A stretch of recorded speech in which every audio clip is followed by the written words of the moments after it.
There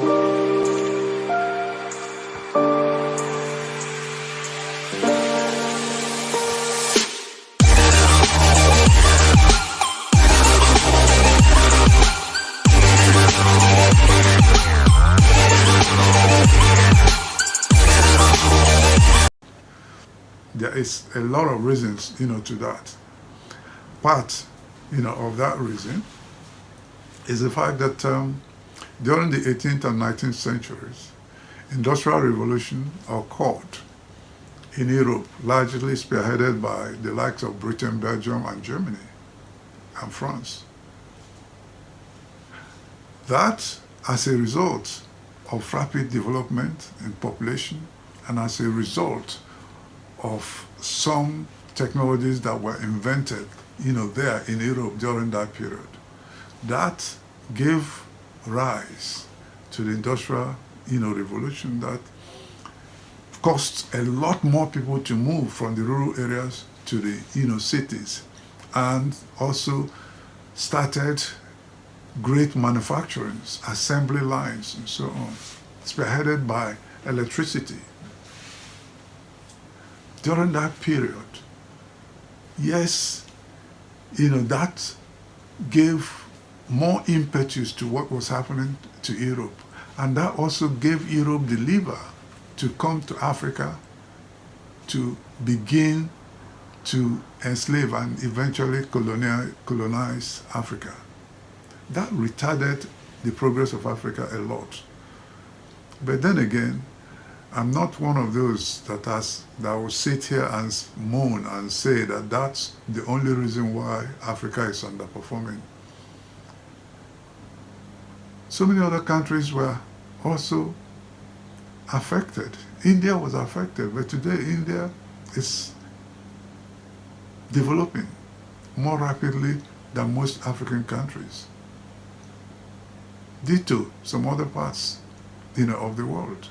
So to me, the blame now should go more to Africans, especially to our leaders.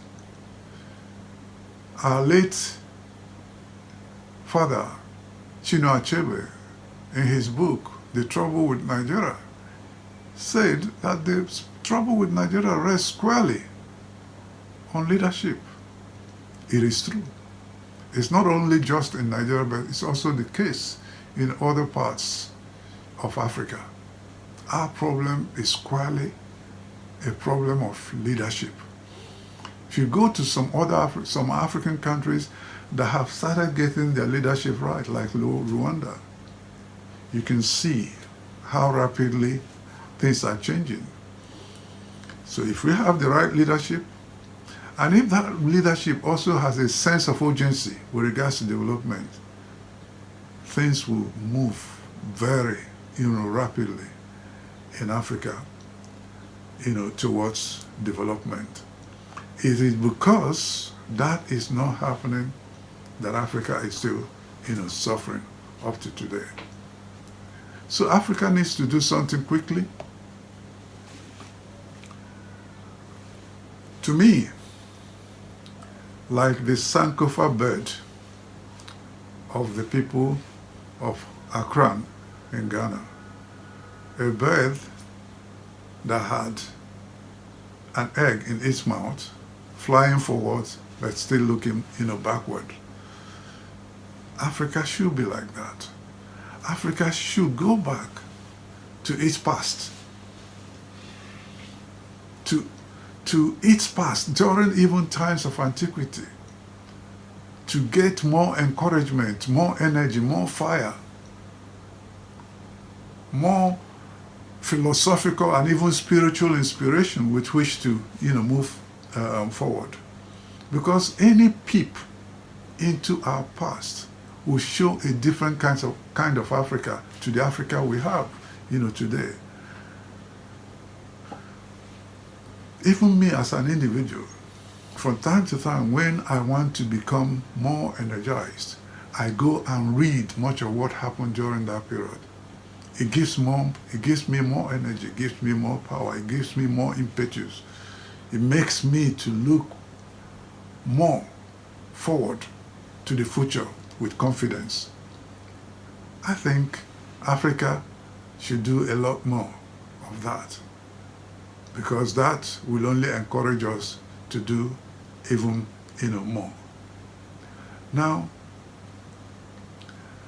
for us to begin to do well, as I said, our leadership must have the willpower to do so and a sense of urgency. The biggest reason why we haven't done well is, one, as a result of the fact that our leaders don't even have the willpower. They are not motivated to develop Africa rapidly. They are not motivated. They are motivated by so many other particularist, sentiments. Sentiments about the region they came from. Sentiments about the religions of their own people. Sentiments, about their own pockets and the pockets of their friends. So as a result of that, they sacrifice unity of their respective countries most of the time. And as a result of that, those things they are supposed to do that are going to ginger those countries into development are not being done. So to me, this is the problem. Africa needs to come, together at country, levels, make sure that there's unity, and of course at continental level, make sure that there is unity. That willpower to develop with urgency has to be there. Somebody might ask, what do I mean by urgency? Urgency means for the leaders to earmark all that needs to be done in agreement with the rest of their citizens, and for them to give themselves targets in terms of what to achieve and when to achieve them, and also to make sure they have the right sets of lieutenants, people that work with them, and that they make sure they make haste in order to achieve all those things they have earmarked for themselves. If they do that, then that means that sense of urgency is there. But unfortunately, it's not what we are seeing in most parts of Africa, today. That sense of urgency needs to be developed around the issue of development.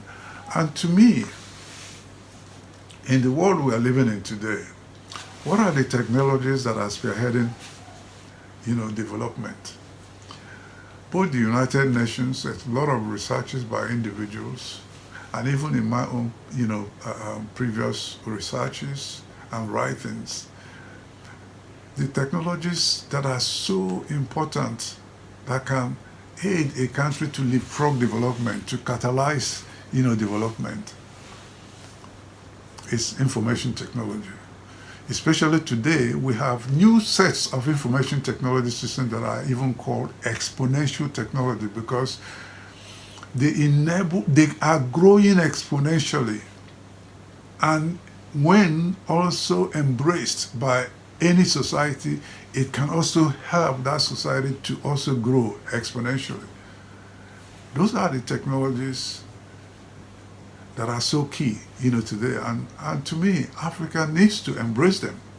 And in order to embrace them, it must make sure that its citizens, especially the youth, are properly skilled to be able to function in those areas. They should all enhance their talents for each of these areas. If that is done, I definitely believe that Africa will develop even more rapidly.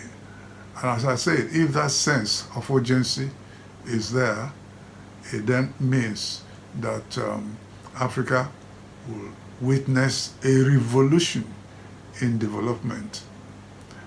I think this is where we should be going. I think every individual in Africa must be cognizant of the power of technology today, especially those exponential technologies. And each one of us must make sure we embrace them. Each one of us must also make sure we get skilled up, we get unskilled into those technologies. What are they?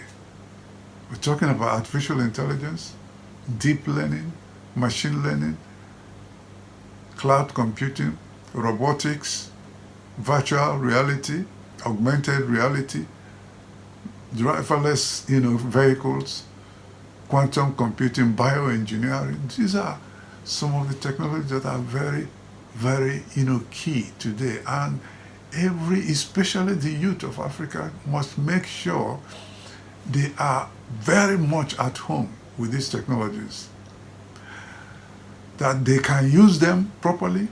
But as I've always said, it's not good enough for us to only use these technologies. We must also develop talents in participating in their development. In other words, yes, they should all diffuse, properly in Africa, and we should all begin to make very good use of them. But even more so, we should also know how to develop them, as well as any other parts of the world. And for us to do so, it also boils down that leadership in Africa must make sure that the enabling environment that can enable us to do so is created. If this is done, individuals, I'm sure, are going to rise up to the occasion. If that is done, organizations will also rise up to the occasion. And of course, if that is done, a lot of countries in Africa are going to seriously digitalize all their operations and start properly participating in the digital economy of the world. And I've always said, it's not only good enough for us to realize the importance of this at the country levels. We must also realize the importance of this even at the continental level, here in Africa. These are the things I think we should do. These are the things that just, have been troubling me, that I wanted to, share with you. I hope we take all these things seriously. The future of Africa depends on us making the right choices and doing the right things. Thank you very much.